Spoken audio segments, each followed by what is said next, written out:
Control what you can, accept what you can't. This simple yet profound idea from Marcus Aurelius has echoed through centuries, offering clarity in chaos and strength in uncertainty. But here's the question: in a world filled with distractions, pressures, and constant change, how can we truly reclaim control over our lives? Stoicism, an ancient philosophy, holds the key. Far from being outdated, its principles are more relevant than ever, providing practical tools to navigate modern challenges with resilience and presence. In this video, we'll explore 28 fearless Stoic methods designed to help you master your emotions, focus on what truly matters, and live with purpose. From the art of detachment to the power of acceptance and the discipline of self-mastery, you'll discover how these timeless ideas can transform the way you face life's uncertainties. So, are you ready to take control and embrace the Stoic path to a more intentional, fearless life? Let's begin. Not everything is within your control, but your response always is. This is the heart of the Stoic dichotomy of control, a principle that teaches us to focus our energy only on what we can influence and let go of what we cannot. The ancient philosopher Epictetus put it simply: some things are within our power while others are not. Internal events, our thoughts, emotions, and actions, are ours to shape. External events like the weather, other people's opinions, or even traffic are beyond our command. The real power lies in recognizing this distinction and choosing where to direct your attention. Think about a time you were stuck in traffic. You couldn't control the cars ahead of you or the delays, but you could decide how to respond. Did you let frustration take over, or did you use the time to listen to a podcast, reflect on your day, or simply breathe? This is the essence of the dichotomy of control. It's not about ignoring challenges, but about shifting your focus to what you can change: your attitude, your effort, your perspective. Now consider a recent moment in your life. Was there a situation where you spent energy worrying about something you couldn't control? Maybe it was a disagreement at work or an unexpected setback. How might your experience have changed if you'd focused instead on your own response? This simple yet profound shift in mindset can transform how you navigate life's uncertainties, turning frustration into opportunity and stress into clarity. The Stoics knew it centuries ago, and it's just as relevant today. True freedom begins with understanding what's truly yours to control. What would you do differently if you knew today was your last day? It's a question that can stop you in your tracks, forcing you to confront what truly matters. This is the essence of Memento Mori, the Stoic practice of remembering your mortality. Far from being morbid, this ancient principle is a powerful tool for clarity and focus. Seneca, one of the great Stoic philosophers, wrote, "It is not that we have a short time to live, but that we waste a lot of it."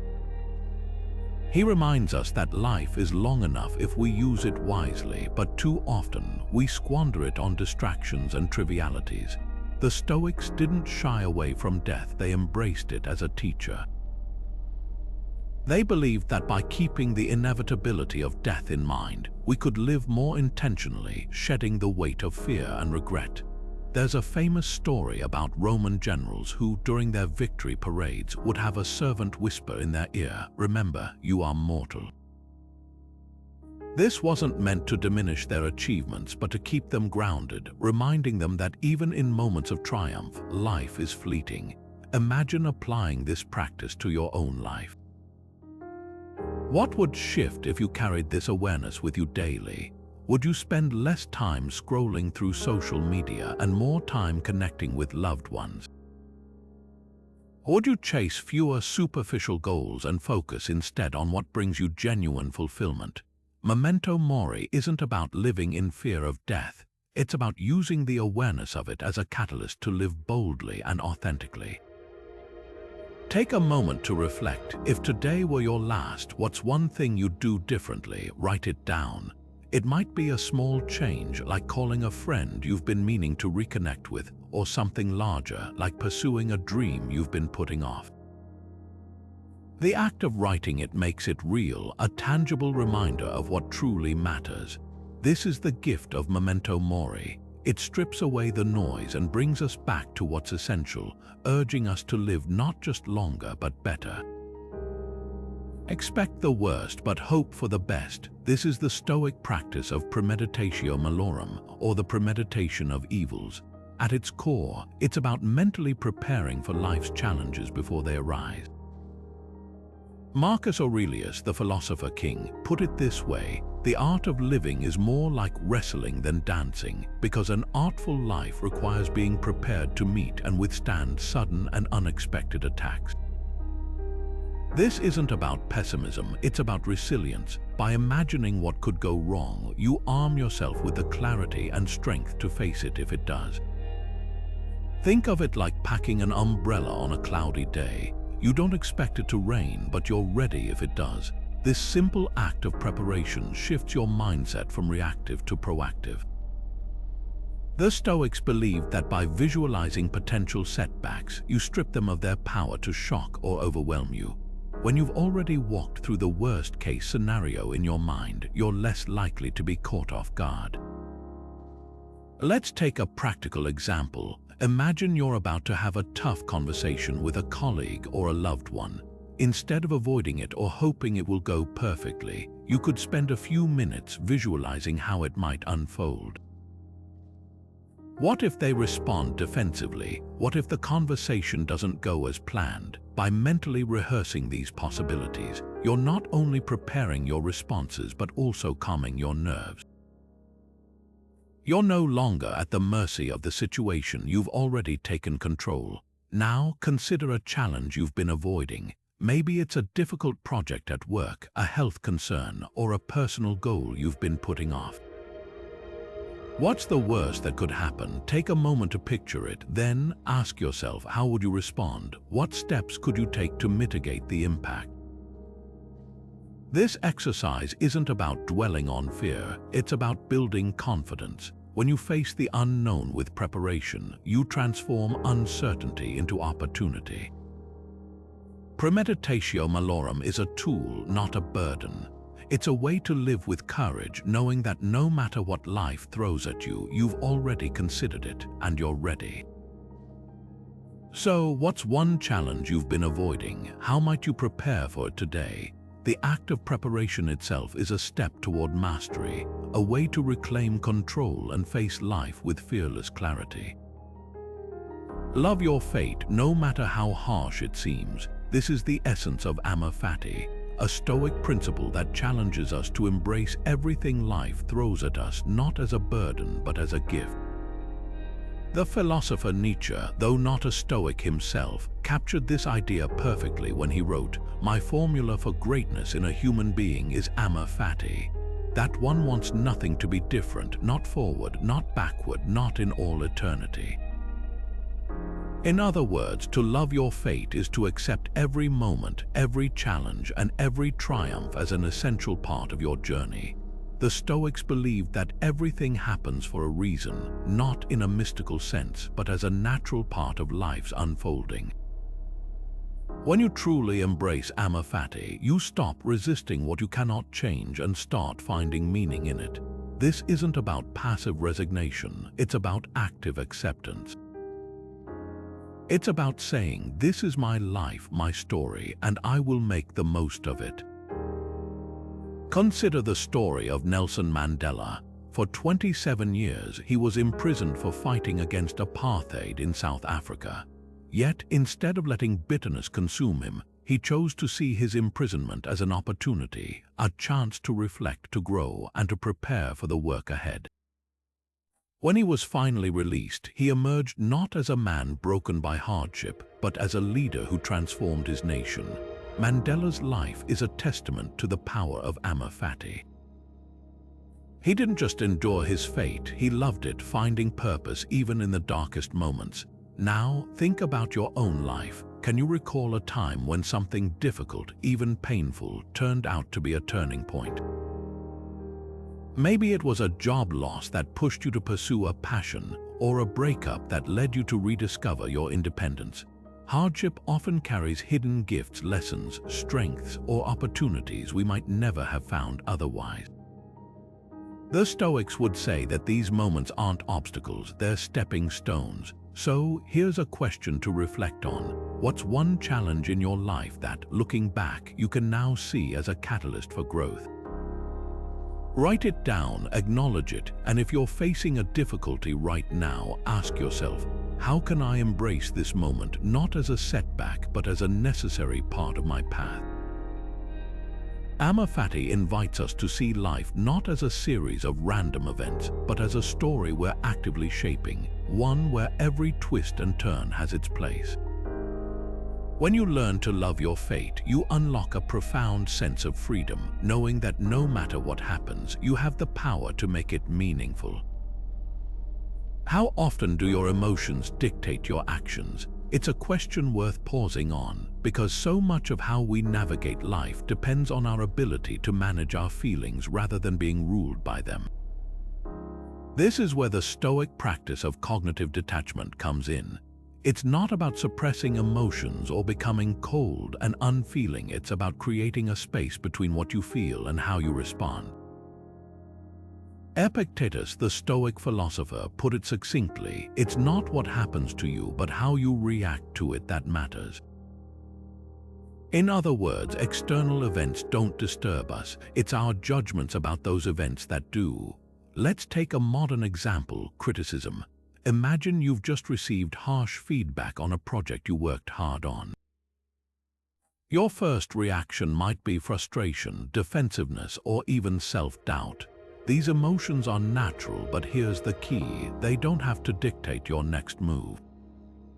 Cognitive detachment teaches us to step back, to observe our emotions without immediately acting on them. Instead of lashing out or spiraling into negativity, you can pause, reflect, and ask yourself, is this feedback valid? What can I learn from it? By creating that mental space, you shift from reacting to responding, and that's where growth happens.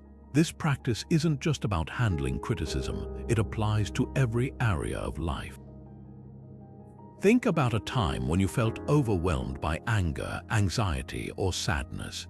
Did those emotions lead you to act in ways you later regretted? Now imagine if you'd taken a moment to detach, not to ignore the emotion, but to understand it.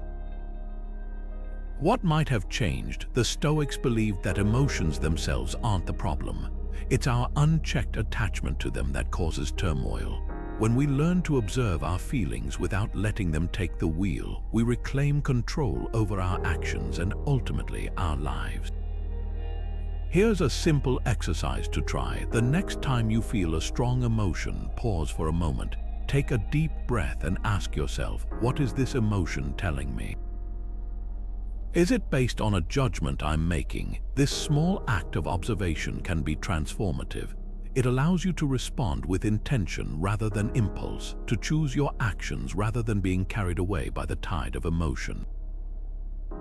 Cognitive detachment isn't about becoming unfeeling. It's about becoming free, free to respond thoughtfully, to act with clarity, and to live with purpose. So, the next time you feel that surge of emotion, remember, you have the power to pause, to observe, and to choose your path forward. Picture this: you're floating high above the earth, looking down at the vast expanse of oceans, mountains, and cities. From this vantage point, the problems that seemed so overwhelming, the argument you had, the deadline you missed, the mistake that's been gnawing at you suddenly feel small, almost trivial. This is the essence of the Stoic exercise known as the view from above, a powerful tool for gaining perspective and reclaiming peace of mind. Marcus Aurelius, the philosopher king, often reminded himself of this truth. In the life of a man, his time is a mere point, his existence a fleeting thing. He used this exercise to rise above daily frustrations, recognizing how insignificant they were in the grand scheme of things. The view from above isn't about dismissing your problems, it's about seeing them in their proper context. When you zoom out, you realize that the things you're stressing over today, the spilled coffee, the rude comment, the traffic jam, won't matter tomorrow, next week, or certainly not in 100 years. This isn't to say your feelings aren't valid, but it's an invitation to ask yourself, does this really deserve the energy I'm giving it? Let's take a relatable example. Imagine you're at work and you make a small mistake. Maybe you send an email with a typo or forget to include an attachment.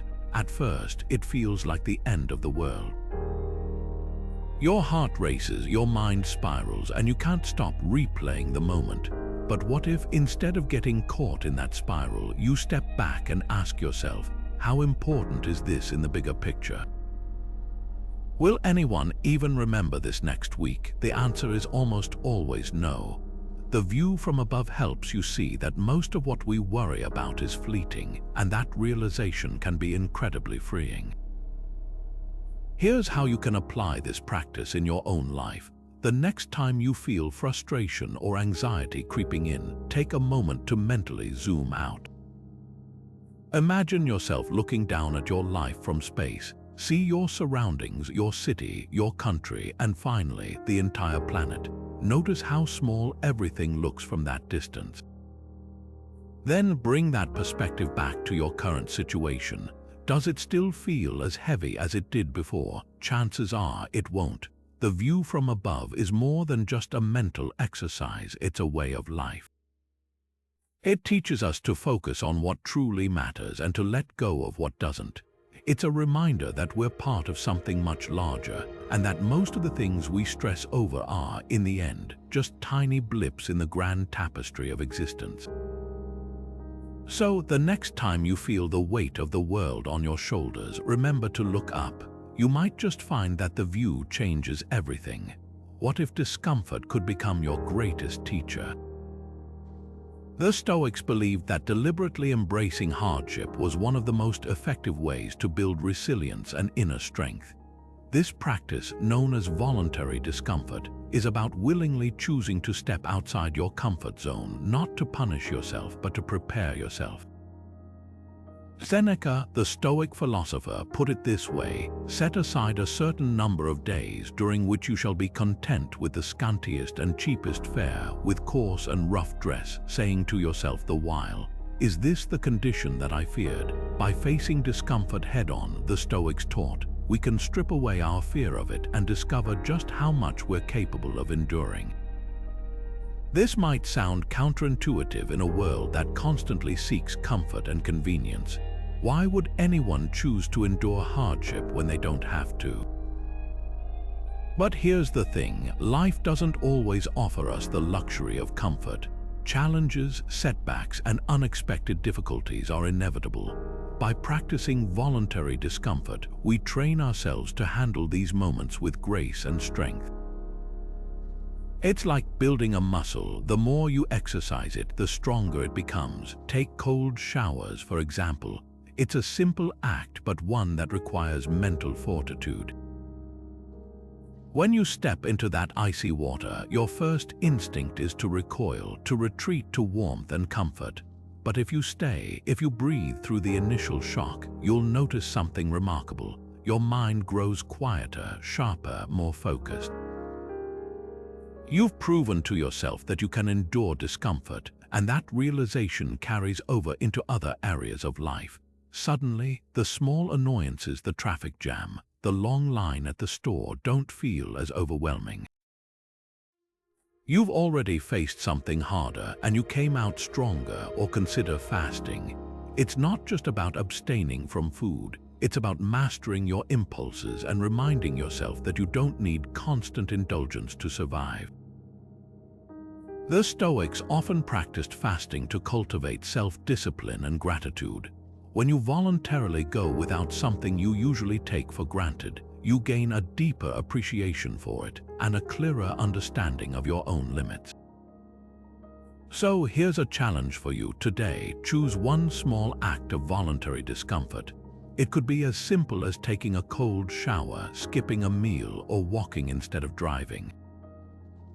Notice how it feels, not just physically but mentally. What thoughts arise, what fears or resistances surface, and most importantly, what happens when you push through them. This isn't about proving anything to anyone else. It's about proving to yourself that you're stronger than you think. Because the truth is, discomfort isn't the enemy, it's the training ground where resilience is born. And when you embrace it willingly, you're not just preparing for life's challenges, you're transforming them into opportunities for growth. Your thoughts shape your reality. This isn't just a motivational phrase, it's a core principle of Stoic philosophy known as the discipline of Ascent. The Stoics understood that our minds are constantly bombarded with impressions, thoughts, judgments, and assumptions about the world around us. But here's the crucial point: not every impression deserves your attention or belief. As Epictetus once said, you become what you give your attention to. The discipline of Ascent is about learning to pause, evaluate, and choose which thoughts you allow to shape your reality. Imagine this scenario. You overhear a colleague making a critical remark about your work. Your first instinct might be to feel hurt, defensive, or even angry. But here's where the discipline of Ascent comes into play. Before you react, you pause and ask yourself, is this thought accurate? Is it helpful? Or is it simply a passing impression, one that doesn't deserve your energy? The Stoics believed that by carefully evaluating our impressions, we can avoid being swept away by emotions and instead respond with clarity and purpose. Let's break this down further. Think of your mind as a gatekeeper. Every impression, every thought, judgment, or assumption knocks at the gate, asking to be let in. The discipline of Ascent teaches you to be a discerning gatekeeper, one who doesn't just open the door to every knock. Instead, you pause, examine the impression, and decide whether it's worth letting in. This isn't about ignoring reality, it's about choosing how you interpret it. By doing so, you take control of your inner world rather than letting it control you. Now consider a time when you reacted impulsively to a thought or assumption. Maybe it was a moment of self-doubt or a flash of anger at someone's comment. How might your response have changed if you'd taken a moment to evaluate that impression first? This is the power of the discipline of Ascent. It transforms how you engage with your thoughts, turning reactive moments into opportunities for growth and clarity. So here's a challenge for you. The next time a negative thought arises, whether it's self-criticism, frustration, or worry, pause for a moment. Ask yourself, is this thought true? Is it serving me, or is it just noise, something I can let pass without giving it power? By practicing this simple act of evaluation, you're not just managing your thoughts, you're reclaiming your reality. And in doing so, you're taking a bold step toward living with intention, focus, and fearless clarity. What are you holding onto that no longer serves you? It's a question that can feel uncomfortable, even unsettling, but it's one that lies at the heart of the Stoic practice of letting go. The Stoics understood that attachment to outcomes, possessions, or even relationships can often become a source of unnecessary suffering.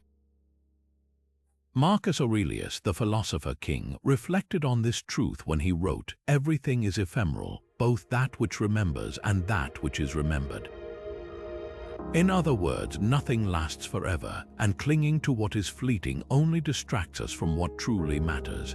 The art of letting go isn't about giving up or becoming indifferent. It's about recognizing that some things are beyond our control and learning to release our grip on them. Think of it like holding sand in your hand. The tighter you squeeze, the more it slips through your fingers. But if you open your hand, the sand stays. Letting go isn't a loss, it's an act of trust, a way of making space for what truly belongs in your life. Consider the story of Cato the Younger, a Stoic philosopher and politician in ancient Rome. When faced with the collapse of the Roman Republic, Cato chose to let go of his political ambitions, knowing he could no longer control the outcome. Instead of clinging to what was lost, he focused on what he could still influence, his own integrity and principles. His decision to let go of power didn't diminish his legacy, it defined it. Cotto's story reminds us that sometimes the bravest thing we can do is release what no longer serves us, even if it feels painful in the moment. Now take a moment to reflect on your own life. Is there something you're holding onto, a grudge, a goal, a habit that's weighing you down? Maybe it's a relationship that's run its course, a job that no longer aligns with your values, or even an expectation you've placed on yourself. Whatever it is, ask yourself, is this still serving me? Am I holding onto it out of habit, fear, or a sense of obligation? The act of letting go isn't about failure, it's about freedom. It's about choosing to move forward unburdened, ready to embrace new possibilities. Here's a simple exercise to help you practice this principle. Write down one thing you feel ready to release. It could be as small as a daily habit or as significant as a long-held belief. Then, take a deep breath and visualize yourself letting it go. Imagine the weight lifting, the space opening up, and the sense of relief that comes with it. This isn't about erasing the past, it's about honoring it and then moving forward with clarity and purpose. The art of letting go is a lifelong practice, one that requires courage and self-awareness. But when you learn to release what no longer serves you, you create room for growth, peace, and new beginnings. So, what's one thing you're ready to let go of today? The answer might just change everything. The present moment is all you truly have. It's a simple truth, yet one we often forget in the rush of daily life. The Stoics understood this deeply, emphasizing the importance of living in the now rather than being consumed by regrets of the past or anxieties about the future. Seneca, the great Stoic philosopher, once wrote, "You are living as if destined to live forever. Your own frailty never occurs to you. You waste time as if you drew from a full and abundant supply, though all the while that day which you bestow on some person or thing is perhaps your last." His words remind us that time is our most precious resource, and the present moment is where we have the power to act, to choose, to live. Think about it. How often do you find yourself multitasking, your mind scattered between what just happened and what's coming next? Maybe you're eating breakfast while scrolling through emails or walking through the park while replaying a conversation in your head. These moments slip away unnoticed, and with them, the opportunity to truly experience life. The Stoics believed that presence, being fully engaged in the here and now, is the key to a meaningful life. It's not about grand gestures or dramatic changes. It's about finding depth in the ordinary. Here's a practical example. Imagine you're washing the dishes, a task most of us do on autopilot. But what if, instead of letting your mind wander, you focused entirely on the experience, the warmth of the water, the sound of the bubbles, the rhythm of your movements? Suddenly, a mundane chore becomes an act of mindfulness, a moment of peace in an otherwise hectic day. This is the power of presence. It transforms the ordinary into something extraordinary. So here's a challenge for you. Today, set aside just 5 minutes to be fully present. It could be while sipping your morning coffee, walking your dog, or even sitting quietly and breathing. Notice the details, the way the light falls, the texture of your surroundings, the sensations in your body. If your mind starts to drift, gently bring it back to the present. This simple practice isn't about perfection, it's about intention. By anchoring yourself in the now, even for a few minutes, you're reclaiming your time, your attention, and your life. The Stoics knew that presence isn't just a way to live, it's a way to thrive. When you immerse yourself in the present moment, you free yourself from the weight of the past and the uncertainty of the future. You discover that life isn't something to be endured, it's something to be experienced fully and deeply. So take a breath, look around. This moment is yours. What will you do with it? What would your life be like without the things you take for granted? It's a question that can shift your perspective in an instant. The Stoics knew this well. They saw gratitude not as a fleeting emotion, but as a deliberate practice, a way to cultivate contentment and resilience in the face of life's challenges. Epictetus, the Stoic philosopher, put it simply: he is a wise man who does not grieve for the things which he has not, but rejoices for those which he has. Gratitude for the Stoics wasn't just about saying thank you, it was about recognizing the value of what you already possess, even in the midst of difficulty. Imagine waking up tomorrow to find that the things you often overlook, your health, your relationships, your home, were suddenly gone. How would you feel? The Stoics believed that by regularly reflecting on this possibility, we could develop a deeper appreciation for what we have. This practice isn't about ignoring life's hardships, it's about balancing them with a clear-eyed recognition of the good. When you focus on what you have rather than what you lack, you transform scarcity into abundance. One modern way to practice this is through a gratitude journal. It's a simple tool, but a powerful one. Each day, take a few moments to write down 3 things you're grateful for. They don't have to be grand or dramatic. Sometimes it's the small things that matter most. A warm cup of coffee in the morning, a kind word from a friend, or even the sound of rain on the roof. By making gratitude a daily habit, you train your mind to seek out the good, even on the toughest days. Over time, this practice can shift your entire outlook, helping you find joy in the ordinary and strength in the struggle. Here's a challenge for you. Take out a piece of paper or open a note on your phone and list 3 things you're grateful for right now. They can be as simple or as profound as you like. The act of writing them down makes them real, a tangible reminder of the abundance in your life. And when you're done, pause for a moment. How does it feel to focus on what you have rather than what's missing? This small act of gratitude can be a lifeline on difficult days, a way to anchor yourself in the present and find peace amidst the chaos. The Stoics understood that gratitude isn't just a feeling, it's a choice, a discipline, a way of seeing the world. When you practice it consistently, you don't just change your mindset, you change your life. So, what are you grateful for today? Take a moment to reflect, to write, and to appreciate, because the truth is, the more you notice the good, the more good there is to notice. Can you resist the urge to overindulge? It's a question that cuts to the heart of one of the most underrated Stoic virtues, temperance. At its core, temperance is about moderation, about finding balance in a world that often pushes us toward excess. Seneca, the Stoic philosopher, warned us about the dangers of overindulgence when he wrote, "It is not the man who has too little, but the man who craves more that is poor." In other words, true wealth isn't found in having more, but in needing less.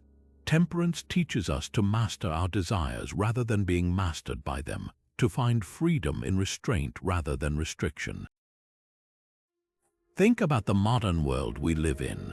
From endless social media scrolling to binge-watching shows, from overeating to overworking, it's easy to fall into habits of excess.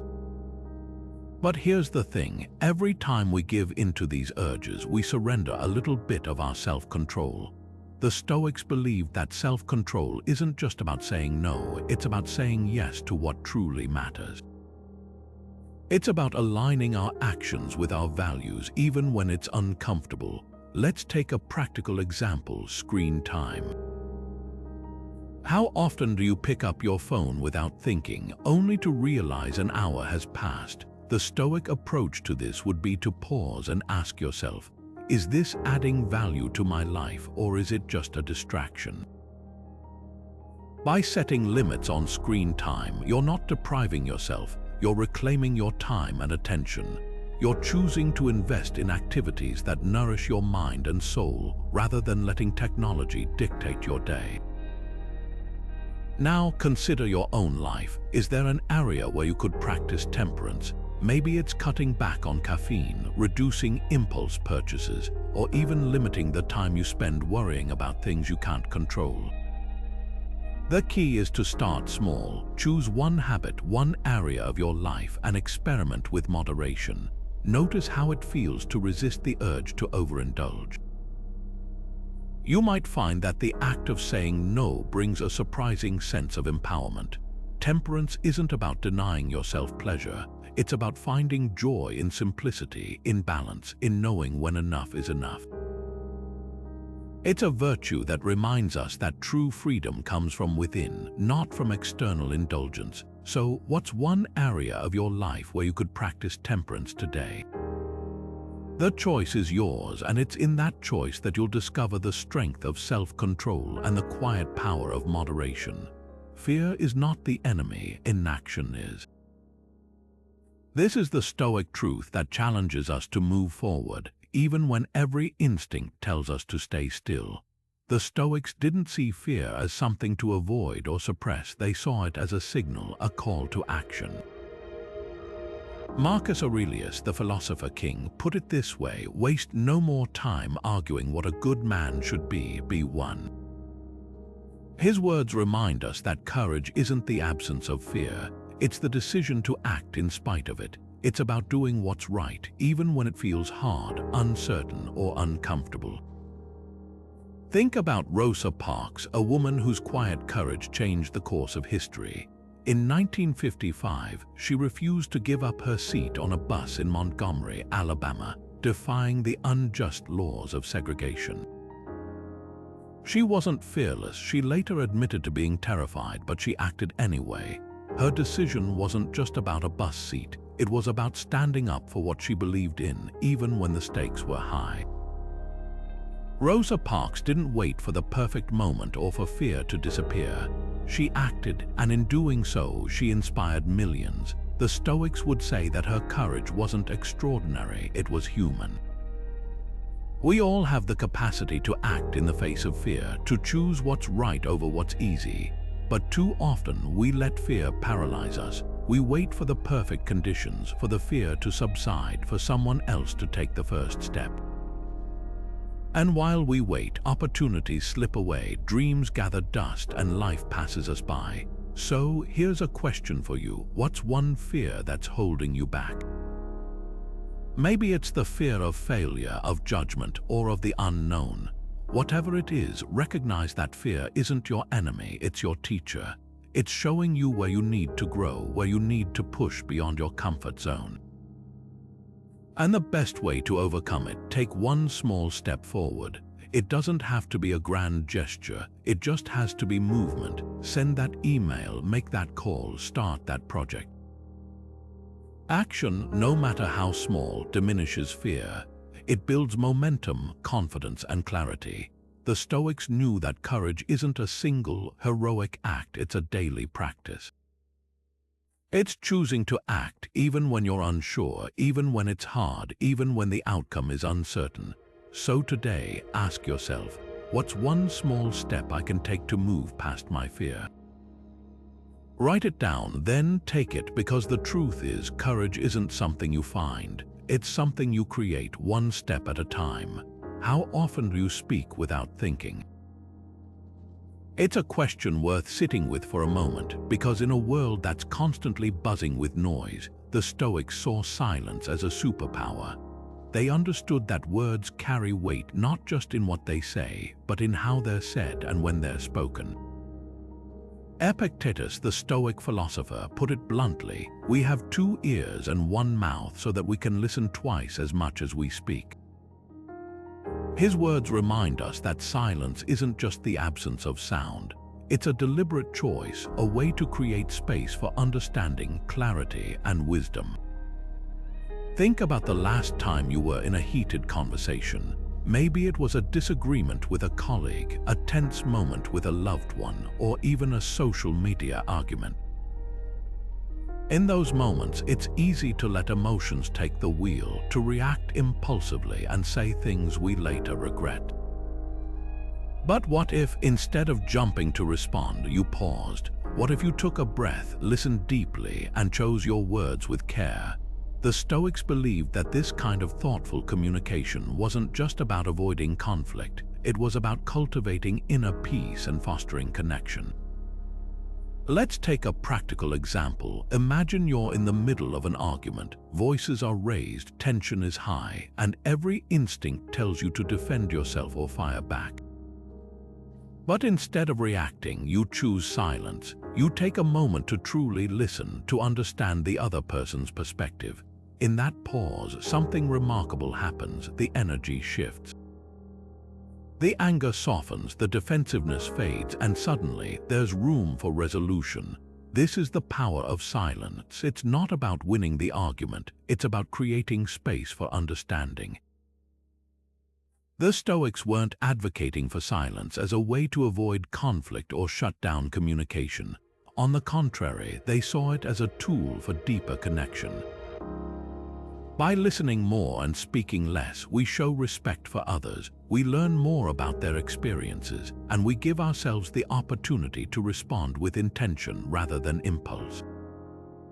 It's a practice that requires patience and self-control, but the rewards are profound. So, here's a challenge for you. Today, practice the wisdom of silence. In your next conversation, whether it's with a friend, a coworker, or even a stranger, focus on listening more than speaking. Resist the urge to interrupt or fill the silence. Instead, let the other person's words settle before you respond. Notice how it feels to create that space, to communicate with care rather than haste. You might just find that the quieter you become, the more you hear, not just from others but from yourself. The Stoics knew that silence isn't empty, it's full of potential. It's where understanding grows, where clarity emerges, and where true connection begins. So, the next time you're tempted to speak without thinking, remember, sometimes the most powerful thing you can say is nothing at all. Know thyself and you'll master your life. This ancient maxim, often attributed to Socrates, lies at the heart of the Stoic practice of self-reflection. The Stoics believed that true growth begins with self-awareness, with taking the time to examine your thoughts, actions, and emotions with honesty and curiosity. Seneca, one of the great Stoic philosophers, emphasized this when he wrote, "What progress have I made? I am beginning to be my own friend." For the Stoics, self-reflection wasn't just a habit, it was a daily discipline, a way to align their lives with their deepest values and to learn from their mistakes. Imagine ending each day not with a rush to check your phone or scroll through social media, but with a quiet moment of reflection. What went well today? What could have been better? What did I learn? These questions, simple as they are, can be transformative. They invite you to pause, to step back from the noise of daily life and to see yourself clearly. Self-reflection isn't about self-criticism or dwelling on regrets. It's about growth. It's about noticing patterns, celebrating progress, and identifying areas where you can improve. One practical way to practice this is through journaling. Before bed, take just 5 minutes to write down your thoughts about the day. You don't need to write an essay, just a few sentences can be enough. What moments brought you joy or satisfaction? Were there times when you acted out of alignment with your values? What lessons can you carry forward? This simple act of putting pen to paper helps you process your experiences, turning them into opportunities for insight and growth. Let's take an example. Suppose you had a tough conversation with a colleague. Instead of replaying it in your mind and ruminating on what you could have said differently, you sit down with your journal and reflect. What triggered your emotions during that conversation? What could you have done differently? What did you learn about yourself in the process? By reflecting, you're not just rehashing the event, you're turning it into a lesson, one that will help you handle similar situations better in the future. Here's a challenge for you. Tonight, set aside 5 minutes to reflect on your day. Find a quiet space, grab a notebook, and ask yourself those 3 questions. What went well? What could have been better? And what did I learn? It might feel awkward at first, but over time, this practice can become a powerful tool for self-awareness and growth. And as you reflect, remember Seneca's words, each day, acquire something that will fortify you against poverty, against death, indeed against other misfortunes as well. Each day, through reflection, you're building a stronger, wiser version of yourself. Self-reflection isn't just a Stoic practice, it's a universal one. It's a way to pause, to learn, and to live more intentionally. So tonight, take those 5 minutes. Look back on your day, not with judgment, but with curiosity and kindness. Because when you truly know yourself, you're no longer at the mercy of your habits or impulses. You become the author of your own story, one reflection at a time. How do your actions impact others? It's a question that cuts to the heart of the Stoic virtue of justice, a principle that goes beyond laws or rules and speaks to the core of how we treat one another. The Stoics believed that justice wasn't just about fairness. It was about recognizing our shared humanity and acting in ways that uplift the common good.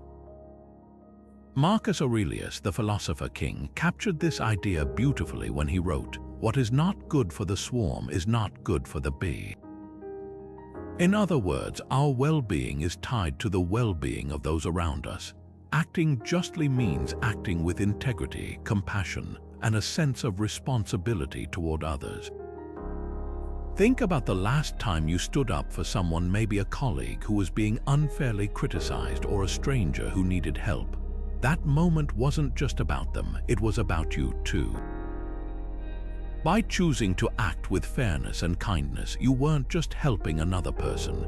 You were affirming your own values, strengthening your character, and contributing to a world that's a little better because of your actions.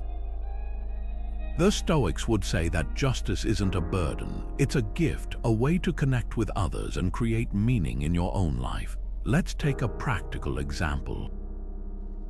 Imagine you're at work and you notice a coworker being excluded from a meeting where their input would be valuable.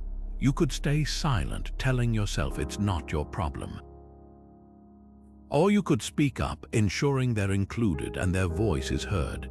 That small act of fairness might seem insignificant, but it sends a powerful message not just to your coworker, but to everyone around you. It shows that you care about fairness, that you value collaboration, and that you're willing to act on those values.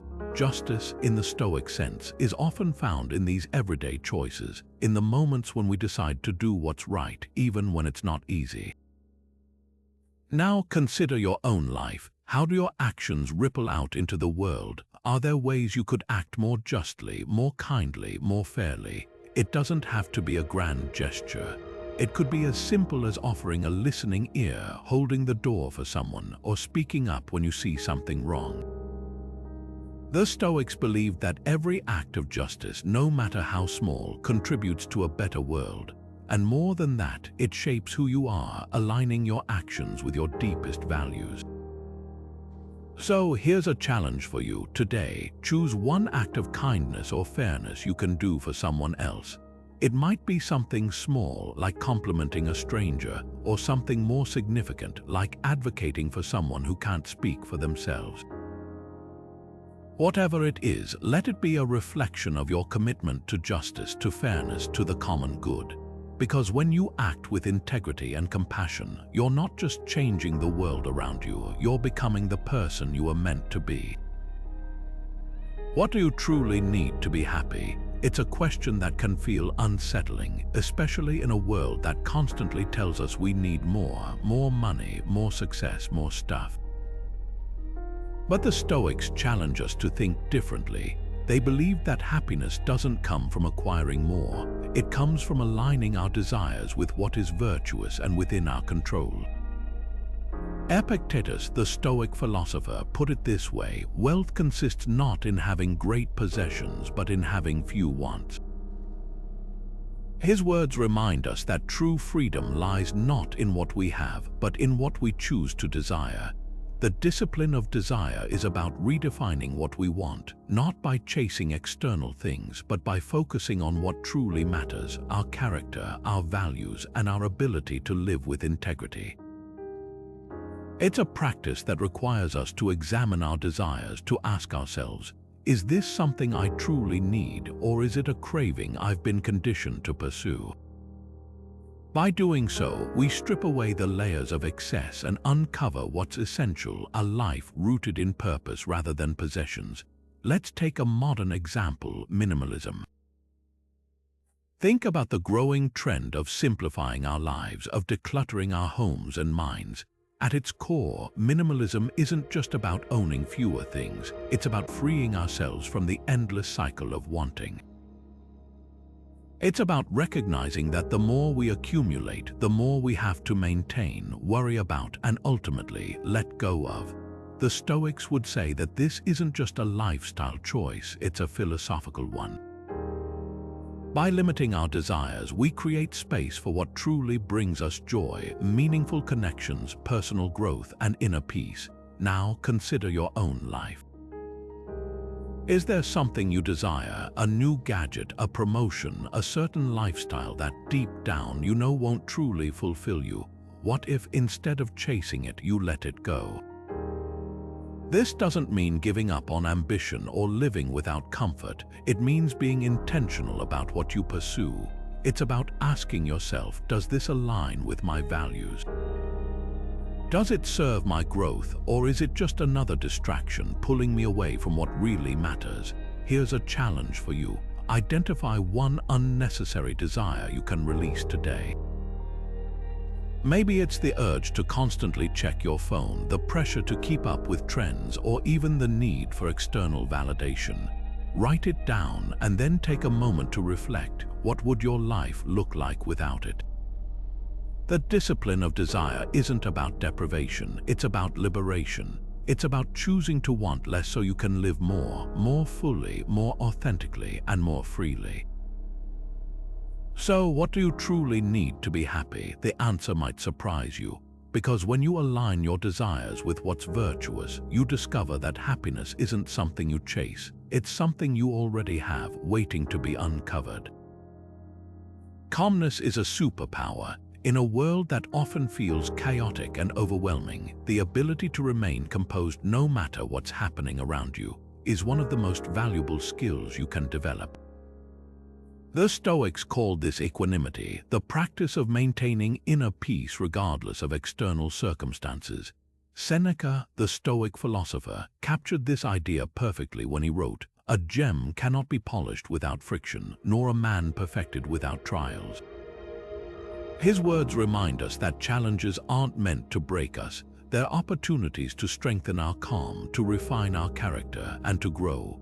Equanimity isn't about suppressing emotions or pretending everything is fine when it's not. It's about recognizing that while we can't always control what happens to us, we can control how we respond. Think about the last time you faced criticism. Maybe it was from a boss, a friend, or even a stranger online. Your first instinct might have been to react defensively, to argue, or to internalize the comment and let it weigh on you. But what if, instead of reacting, you paused? What if you took a breath, acknowledged the criticism without judgment, and decided how to respond from a place of calm? That's equanimity in action. Let's take a closer example. Imagine you're in a meeting and a colleague questions your idea in front of everyone. The natural response might be to feel embarrassed, frustrated, or even angry. But equanimity invites you to step back and ask, is this criticism valid? Is there something I can learn here? By staying calm, you're not just protecting your peace, you're opening yourself to growth. You're showing that your worth isn't tied to others' opinions, and that you're secure enough to handle feedback with grace. The practice of equanimity isn't reserved for big moments like criticism or conflict. It's just as powerful in the small, everyday stresses: the missed train, the spilled coffee, the unexpected delay. These moments, though minor, are where we can train our minds to stay calm. The next time you find yourself in a stressful situation, try this simple exercise. Pause, take a deep breath, and remind yourself, this moment is temporary. I choose how I respond. That small act of mindfulness can shift your entire experience, turning frustration into clarity and stress into strength. Equanimity isn't something you're born with, it's a skill you build one moment at a time. And like any skill, it gets stronger with practice. So here's your challenge. The next time you feel stress rising, whether it's from a tough conversation, a hectic day, or even a minor inconvenience, choose calm. Take that breath, pause, and remember, calmness isn't just a state of mind, it's a superpower, one that allows you to navigate life with clarity, resilience, and grace. What would someone you admire do in this situation? It's a question that can instantly shift your perspective, helping you see challenges not as obstacles but as opportunities for growth. The Stoics called this practice the art of perspective shifting, a way of stepping outside your own point of view to gain clarity and insight. Marcus Aurelius, the philosopher king, captured this idea perfectly when he wrote, "Everything we hear is an opinion, not a fact. Everything we see is a perspective, not the truth." His words remind us that our experiences aren't fixed, they're shaped by how we choose to see them. Think about a time when you faced a setback. Maybe you didn't get the promotion you wanted, or a project you worked hard on fell short of expectations. In the moment, it's easy to feel defeated, to see the situation as a failure. But what if you reframed it? What if, instead of focusing on what went wrong, you asked yourself, what can I learn from this? How might this setback prepare me for something greater? The Stoics believed that by shifting our perspective, we can transform even the most difficult moments into opportunities for growth. Let's take a practical example. Imagine you're at work and a colleague criticizes your approach to a project. Your first instinct might be to feel defensive or frustrated. But what if, instead of reacting, you paused and asked yourself, how would someone I admire handle this? Maybe it's a mentor, a historical figure, or even a fictional character you look up to. What would they say? How would they respond? By stepping into their shoes, you're not just diffusing the tension, you're gaining a new perspective, one that might help you see the situation in a more constructive light. The power of perspective isn't just about reframing problems, it's about cultivating empathy and understanding. When we shift our viewpoint, we open ourselves to new possibilities, to solutions we might not have considered before. It's like looking at a painting from a different angle. Suddenly, the colors, the shapes, the meaning all take on a new dimension. So here's a challenge for you. The next time you're faced with a challenge, try shifting your perspective. Ask yourself, how would someone I admire handle this? What can I learn from this situation? And most importantly, how might this moment be an opportunity in disguise? The Stoics knew that life isn't about what happens to us, it's about how we choose to see it. And when you learn to shift your perspective, you unlock a powerful tool for resilience, growth, and clarity. Knowledge is useless without wisdom. This is a truth the Stoics held close, understanding that simply having information isn't enough. It's what you do with it that matters. Epictetus, the Stoic philosopher, put it plainly, it is impossible for a man to learn what he thinks he already knows. In other words, true wisdom begins with humility, with the recognition that knowing something isn't the same as understanding how to apply it thoughtfully and effectively. Wisdom is the bridge between knowledge and action, the guiding force that helps us navigate life's complexities with clarity and purpose. Let's take a practical example. Imagine you're faced with a difficult decision, say, whether to leave a stable job for a riskier opportunity that aligns more closely with your passions. You might have all the facts, the salary differences, the potential risks, the opinions of others. But wisdom isn't about listing pros and cons. It's about understanding what truly matters to you, what aligns with your values, and what will lead to long-term fulfillment. Wisdom asks you to look beyond the surface, to weigh not just the immediate outcomes, but the deeper impact on your life and character. It's about making choices that resonate with who you are and who you want to become. The Stoics believed that wisdom isn't something you're born with, it's something you cultivate through reflection, experience, and deliberate practice. It's about learning from your mistakes, seeking out mentors, and constantly asking yourself, what can I learn from this? How can I grow? Wisdom isn't about having all the answers. It's about being willing to ask the right questions. Now consider your own life. Where do you need more wisdom? Is there an area where you feel stuck, where you're relying on knowledge without truly understanding how to apply it? Maybe it's in your relationships, your career, or even your personal growth. Take a moment to reflect. What's one decision or situation where you could use a little more wisdom? Write it down, then ask yourself, what's the deeper truth here? What's the bigger picture? Wisdom isn't just about solving problems, it's about seeing them in a new light, uncovering the lessons they hold, and using them to move forward with intention.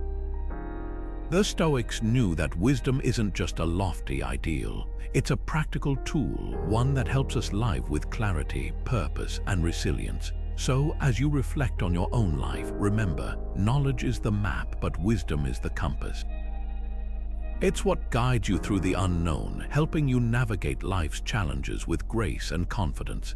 And the more you practice it, the stronger it becomes, not just in the big decisions, but in the small, everyday moments that shape who you are. What would change if you stopped rushing? It's a question that invites us to pause, to breathe, and to reconsider how we approach our goals.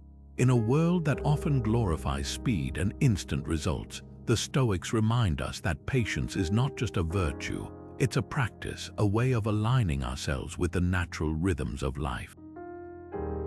Seneca, the Stoic philosopher, once observed, "The greatest remedy for anger is delay." His words capture the essence of patience. It's not about passivity, but about allowing time to work in your favor, to let progress unfold at its own pace. Think about the journey of a tree. It doesn't rush to grow tall or bear fruit. It simply takes root, draws nourishment from the soil, and grows steadily, season after season. The Stoics saw human growth in much the same way. Virtue, wisdom, and mastery aren't achieved overnight. They're cultivated through consistent effort, through the quiet, often unnoticed moments of choosing to stay the course.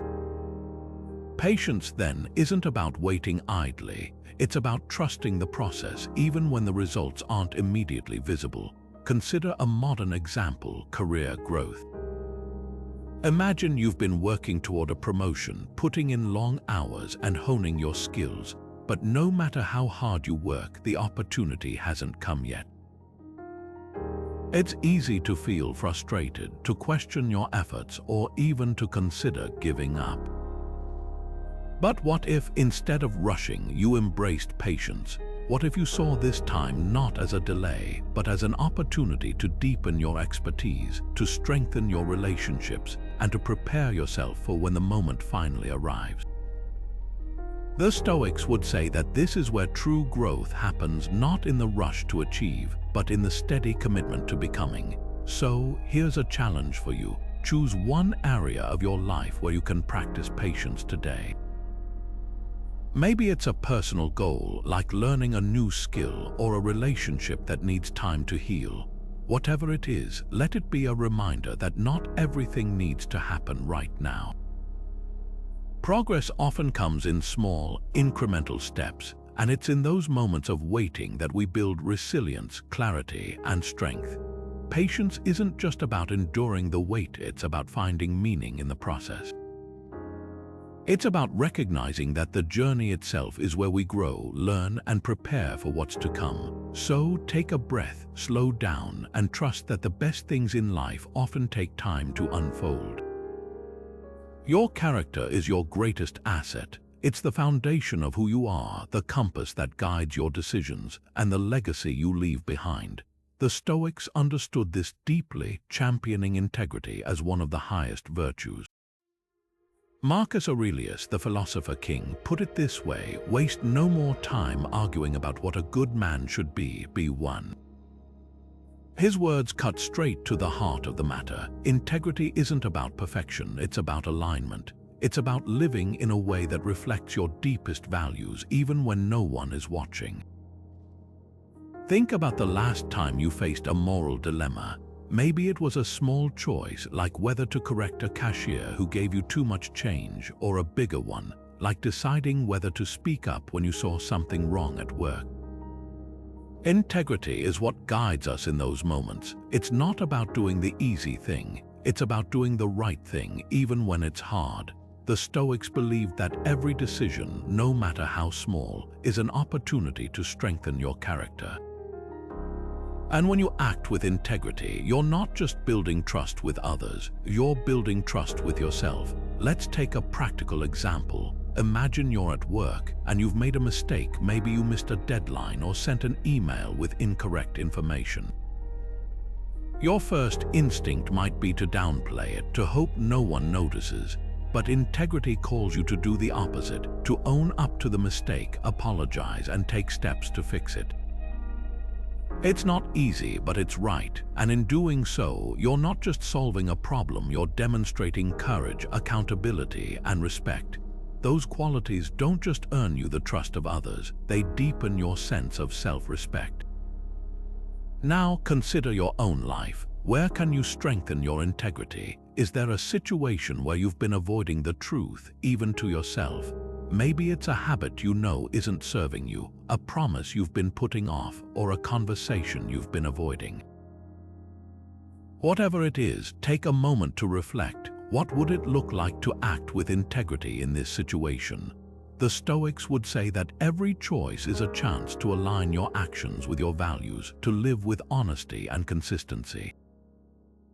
Here's a challenge for you today. Choose one small way to act with integrity. It could be as simple as following through on a commitment, admitting a mistake, or standing up for what you believe in.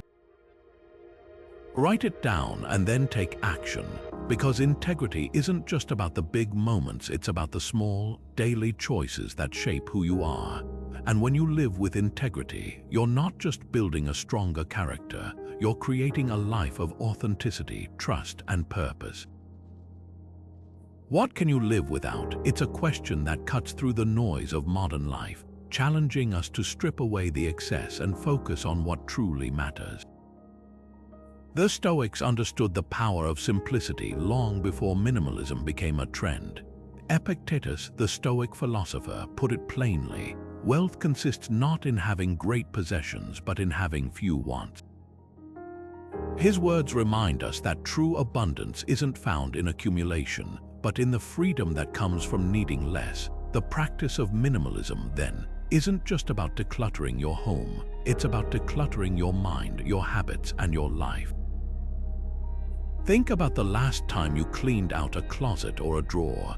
You probably found items you hadn't used in months or even years, things you once thought you needed, now gathering dust. The act of letting go likely left you feeling lighter, more organized, and even a little freer. This is the essence of Stoic minimalism. It's not about deprivation, but about liberation. By removing the unnecessary, you create space for what truly enriches your life, your values, your relationships, and your sense of purpose. Now consider a modern example. Imagine your daily routine. How much of it is filled with things you don't truly need? Maybe it's the constant notifications on your phone, the endless scroll of social media, or the overstuffed schedule that leaves no room for rest. Each of these is a kind of clutter, not physical, but mental and emotional. The Stoics would say that by simplifying these aspects of your life, you're not just freeing up time, you're reclaiming your focus, your peace, and your ability to live intentionally. So here's a challenge for you today. Remove one unnecessary item from your life. It could be something tangible, like a piece of clothing you no longer wear, or something intangible, like a habit that drains your energy. Whatever it is, take a moment to reflect. Does this add value, or is it just taking up space? The act of letting go, even in small ways, can be profoundly empowering. It's a reminder that you have the power to shape your life, to choose what stays and what goes. Minimalism, in the Stoic sense, isn't about living with nothing, it's about living with intention. It's about recognizing that the less you carry, the further you can go. So, what's one thing you can let go of today? The answer might surprise you, because when you remove the unnecessary, you don't just simplify your life, you amplify what truly matters. How often do you seek recognition? It's a question that can feel uncomfortable, but it's one worth asking, especially in a world that often rewards self-promotion over quiet competence. The Stoics saw humility as a cornerstone of wisdom, a virtue that keeps us grounded and connected to what truly matters. Seneca, the Stoic philosopher, warned against the dangers of ego when he wrote, "The greatest obstacle to living is expectancy, which hangs upon tomorrow and loses today." His words remind us that pride and the constant need for validation can pull us away from the present moment, from the simple, meaningful acts that define a life well lived. Humility isn't about downplaying your worth or shrinking into the background. It's about recognizing that no matter how much you achieve, there's always more to learn, more to give, and more to grow. It's about understanding that true greatness lies not in seeking applause, but in the quiet satisfaction of knowing you've done your best even if no one else notices. The Stoics believed that humility frees us from the trap of ego, allowing us to focus on what's truly important, our character, our relationships, and our contribution to the world. Let's take a practical example. Imagine you've just completed a major project at work, and your team's efforts have led to a successful outcome. It would be easy to take all the credit, to bask in the praise and recognition. But what if instead you chose to highlight the contributions of others? What if you took a step back and acknowledged the hard work of your colleagues, the support of your mentors, and even the lessons you learned from the challenges along the way? This act of humility isn't just about fairness, it's about building trust, fostering collaboration, and creating a culture where everyone feels valued. Now consider your own life. Where can you practice humility today? Maybe it's in a conversation where you're quick to share your own accomplishments, or in a situation where you're tempted to prove your worth. Pause for a moment and ask yourself, how can I shift the focus away from myself and toward others? Humility isn't about diminishing your light. It's about letting it shine in a way that uplifts everyone around you.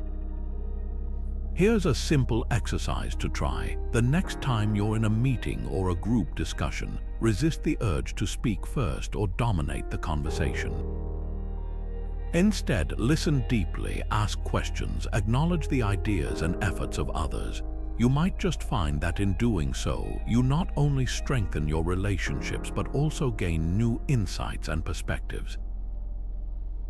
Humility, after all, is a two-way street. It enriches both the giver and the receiver. The Stoics knew that humility isn't a weakness, it's a strength. It's the quiet confidence of knowing who you are without needing to prove it to anyone else. So, as you reflect on your own life, ask yourself, how can I embrace humility today? The answer might just lead you to a deeper sense of peace, purpose, and connection. Holding on to anger only hurts you. It's a simple truth, but one that's incredibly hard to live by. The Stoics understood this deeply, teaching that forgiveness isn't about excusing someone else's actions. It's about freeing yourself from the weight of resentment. Marcus Aurelius, the philosopher king, captured this idea perfectly when he wrote, "The best revenge is to be unlike him who performed the injury." His words remind us that holding a grudge doesn't punish the person who wronged you. It only keeps you trapped in bitterness. Forgiveness, then, isn't a gift to others, it's a gift to yourself. Think about the last time someone hurt you. Maybe it was a betrayal, a harsh word, or a thoughtless action. At the time, it likely felt impossible to let go. But what if, instead of clinging to that anger, you chose to release it? What if you saw forgiveness not as weakness but as strength, a way to reclaim your peace and move forward with clarity? The Stoics believed that forgiveness is an act of self-love, a way to align your emotions with reason and virtue. It's not about forgetting or condoning, it's about choosing to rise above the hurt. Consider the story of Nelson Mandela. After 27 years in prison, he emerged not with bitterness, but with a commitment to reconciliation. He famously said, "As I walked out the door toward the gate that would lead to my freedom, I knew if I didn't leave my bitterness and hatred behind, I'd still be in prison." Mandela's ability to forgive wasn't just a personal triumph. It was a cornerstone of his leadership, helping to heal a divided nation. His story shows us that forgiveness isn't easy, but it's transformative, not just for individuals, but for communities. Now take a moment to reflect. Is there someone in your life you need to forgive? Maybe it's a friend who let you down, a family member who hurt you, or even yourself for a past mistake. Write their name down, then ask yourself, what would it feel like to let go of the anger, even just a little? Forgiveness doesn't mean you have to reconcile or forget. It simply means you're choosing to stop letting the past control your present. It's a step toward freedom, toward reclaiming your peace and your power. The Stoics knew that forgiveness isn't just a moral act, it's a practical one. It's about releasing the emotional weight that holds you back so you can live with greater clarity, purpose, and joy. So, who will you choose to forgive today? The answer might just change everything. Obstacles are opportunities in disguise. At first glance, this might sound like a platitude, but the Stoics saw it as a fundamental truth. They believed that challenges aren't just hurdles to overcome. They're chances to grow stronger, wiser, and more resilient. Epictetus, the Stoic philosopher, put it this way: difficulties show a person's character. If you want to test a man, give him power or adversity. His words remind us that hardship isn't something to fear or avoid. It's a proving ground for our character, a chance to discover just how much we're capable of enduring. Think about a time when you faced a significant setback. Maybe it was a job loss, a failed project, or a personal struggle. In the moment, it likely felt overwhelming, even insurmountable. But looking back, can you see how that challenge shaped you? Perhaps it taught you patience, resilience, or even helped you discover a hidden strength. The Stoics would argue that every obstacle carries this potential, not just to test us, but to transform us. Let's take a modern example. Imagine you're working toward a major goal, launching a business, writing a book, or even improving your health. Along the way, you hit a wall. Maybe it's a lack of resources, a loss of motivation, or even criticism from others. It's easy to feel defeated, to question whether the effort is worth it. But what if, instead of giving up, you saw this as an opportunity? What if you used the setback as a chance to refine your approach, to learn from your mistakes, and to build the kind of persistence that turns dreams into reality? The Stoics called this discipline, the ability to keep going even when the path is hard. Now, consider your own life. Is there an area where you feel stuck, where the obstacles seem too great to overcome? Maybe it's a career goal, a personal project, or even a relationship that needs work. Take a moment to reflect. What's one small step you can take today to keep moving forward? It doesn't have to be a giant leap, just a single, deliberate action. The Stoics knew that perseverance isn't about grand gestures. It's about consistent effort, about showing up again and again, even when it feels like the odds are stacked against you. So here's a challenge for you. Choose one area where you've been struggling and commit to taking one small step forward. Write it down, then act on it. Because the truth is, every obstacle you face is a chance to prove to yourself just how strong you are. And when you keep going, even when it's hard, you're not just moving closer to your goal. You're building the kind of resilience that will carry you through any challenge life throws your way. Have you ever given something freely without expecting anything in return? It's a question that invites us to look beyond our own needs and consider the impact we can have on others. The Stoics saw generosity not as a mere act of charity, but as a profound expression of virtue, a way to connect with our shared humanity and cultivate joy in the process. Seneca, the Stoic philosopher, once wrote, "Wherever there is a human being, there is an opportunity for kindness." His words remind us that generosity isn't about grand gestures or material wealth. It's about the simple yet powerful act of giving what we can, whether it's time, attention, or compassion. Generosity, in the Stoic sense, is rooted in the belief that we are all part of a larger whole. When we give freely, we're not just helping others, we're strengthening the bonds that connect us. Think about the last time you volunteered your time or offered a listening ear to someone in need. Did you walk away feeling lighter, more connected, perhaps even a little happier? That's the paradox of generosity. The more we give, the more we receive, not in material terms, but in the deeper sense of fulfillment and purpose. Let's take a modern example. Imagine you're walking through your neighborhood and notice an elderly neighbor struggling to carry groceries. You could keep walking, telling yourself you're too busy, or you could stop and offer to help. That small act of kindness might only take a few minutes of your time, but it could mean the world to them. And in that moment, you're not just helping someone else, you're practicing the Stoic virtue of generosity, aligning your actions with the belief that we're here to support one another. Now consider your own life. What's one way you can practice generosity today? It doesn't have to be a grand gesture. It could be as simple as complimenting a stranger, donating to a cause you care about, or even just offering your full attention to someone who needs to be heard. The Stoics believed that every act of generosity, no matter how small, contributes to a better world. And more than that, it shapes who you are, helping you grow in compassion, humility, and gratitude. So here's a challenge for you today. Perform one act of generosity. It might be something you've been meaning to do, or perhaps a spontaneous gesture that comes to mind in the moment. Notice how it feels, not just for the person receiving, but for you. Because when you give freely without expectation, you're not just changing someone else's day, you're enriching your own.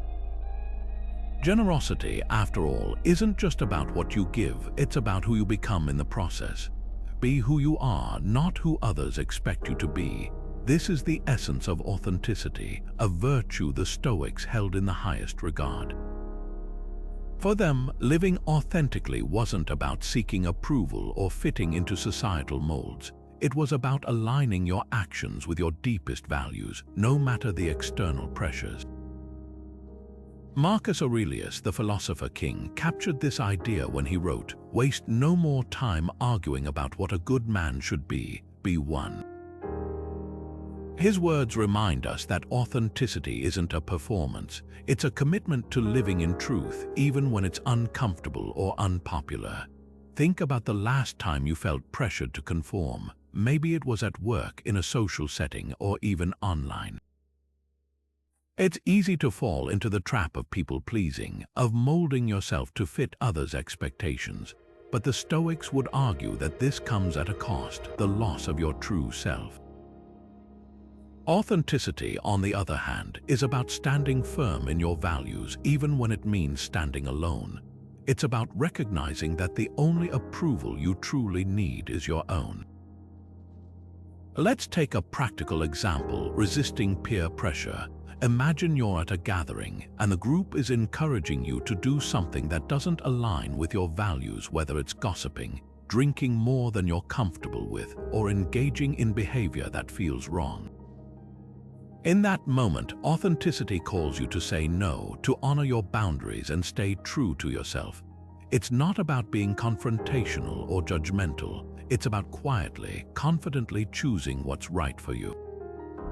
The Stoics believed that this kind of integrity is where true freedom lies, not in the approval of others, but in the quiet assurance of knowing you've stayed true to who you are.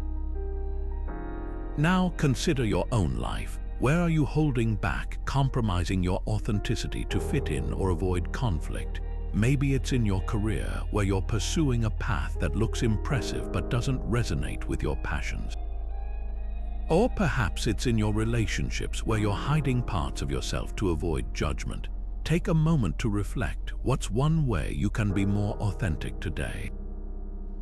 It doesn't have to be a grand gesture. It could be as simple as speaking your truth in a conversation, pursuing a hobby you've been neglecting, or even just saying no to something that doesn't feel right. Authenticity isn't about perfection, it's about progress. It's about taking small, deliberate steps toward living in alignment with your values, even when it's hard. And the more you practice it, the more you'll discover a sense of freedom and fulfillment that no amount of external validation can provide. So, who will you choose to be today? The person others expect, or the person you truly are? The answer might just change everything. And there you have it, 28 fearless Stoic methods to help you seize control of your life. From mastering the dichotomy of control to embracing voluntary discomfort, from practicing gratitude to cultivating resilience, each of these tools is designed to empower you in the face of life's uncertainties. Together, they form a blueprint for living with intention, clarity, and purpose. Whether you're navigating personal struggles, professional challenges, or simply seeking a deeper sense of peace, these principles offer timeless guidance for anyone willing to put in the work. At the heart of Stoicism lies a simple yet profound truth. Life is not about what happens to us, but how we respond. Practices like presence, resilience, and self-discipline aren't just abstract ideas, they're actionable habits that can transform the way you approach each day. They teach us to focus on what we can control, to embrace challenges as opportunities, and to find meaning in every moment, no matter how small. This isn't about perfection, it's about progress.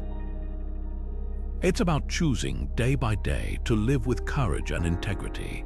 As we wrap up, let's turn to one final thought from Epictetus, who once said, "Freedom is the only worthy goal in life.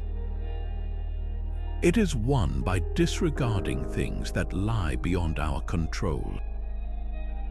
These words remind us that true freedom isn't found in external circumstances, but in the way we choose to see and engage with the world. When we align our actions with Stoic principles, when we focus on what's within our power and let go of what isn't, we unlock a sense of peace and autonomy that no external force can take away. Now it's your turn. How will you apply these methods in your own life? Whether it's starting with one small change or diving headfirst into a new practice, the journey begins with a single step. Share your experiences in the comments below. What's worked for you, what challenges you've faced, and what lessons you've learned along the way. Let's build a community of growth, support, and shared wisdom. And if you found value in this exploration of Stoic principles, don't forget to subscribe for more insights, tools, and guidance to help you live a fearless, intentional life. Together, we can continue to uncover the timeless wisdom of Stoicism and apply it to the challenges of today. Remember, the power to shape your life is already within you. All you have to do is seize it.